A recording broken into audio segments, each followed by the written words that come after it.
Well now, I decided, since I was cleaning up the shop anyway, I'd do another tour of the shop sort of video. So I did clean up a bit.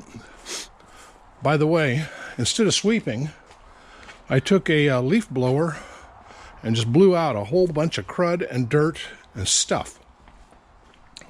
Okay, starting over here, these toolboxes represent my, my main toolboxes, I suppose you'd say. This one, what does it have in it? Reamers. Reamers and some taps and dies. This has more taps and dies. And then these are my main machinist tools. Things like calipers, micrometers, various things. This is a, I forget what it is. I know these are two ancient, it's a depth micrometer. Ancient levels, pitch gauges. You never know when you might need a rule. This is, I think it's a stirret. Yep, that's my big stirret. These are digital micrometers. Various other tools, 1, 2, 3 blocks and the like. Over here is even more.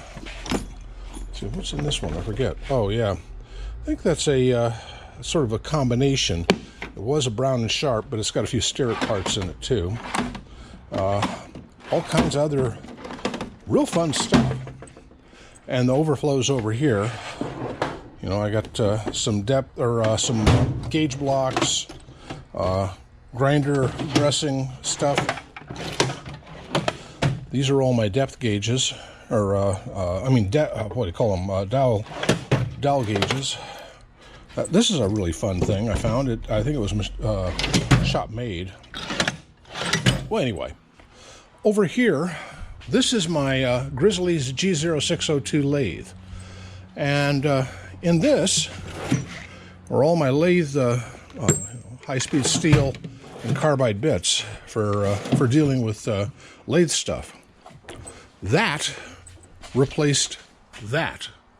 That is top-heavy. That isn't. And now it's got some really, really, really heavy, like 1 and 2 inch wrenches down in this bottom drawer that'll keep it nice and secure. This is my welding table cum metrology stand. Well, you know, it works. Oh, so that's where that went. Let me put that away.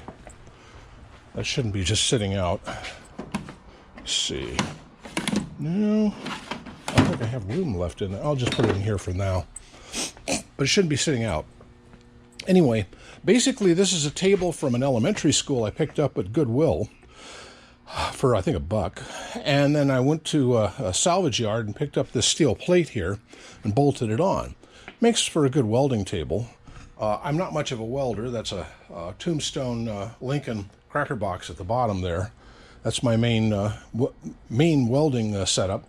I do have a wire feed one, but it's not working right. This is my latest iteration of hillbilly air conditioning. More tools.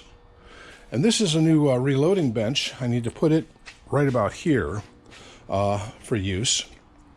This is my very first lathe. And this reminds me, I need to fill this up. This is my go out on the field somewhere and fill up a tire system and compressor. And this is my Precision Matthews 727V drill mill. I had a Jet 16, but I gave it to a friend because he needed a mill, and it was just taking up room over here because I was not going to use it now that I have this cool thing. And all of my mill type tools are sitting in these boxes here. This one over here is mainly drill bits. This is my main reloading station. Well, mainly this is my reloading station here, but this is dedicated to melting lead for bullets. It's a fun thing to do. What I got here? 38 Special. Oh yeah, I was loading up 38 Special with black powder for use in a Taylor & Company cylinder on an 1851 Navy. Fun. Here's my various reloaded ammo and bullets. And over here are the molds that go with those bullets, that make them. Some of these were Lee or Ideal, all the various manufacturers. Some, such as this one, are homemade, but they all work. Some really early ones, like this. I think this is an original Ideal type. The thing on top here is the mold. And, you know, some are real fun, like this is one that came with a Colt revolver. Well, that's what I do to... Oh, and this is my original 1922 Dalton Type 4 lathe, which I basically use mainly as a rifling jig these days. Because a lathe is just great for that, and it works well. You know, some tools, but not much. That over here, well, let me get this out of the way.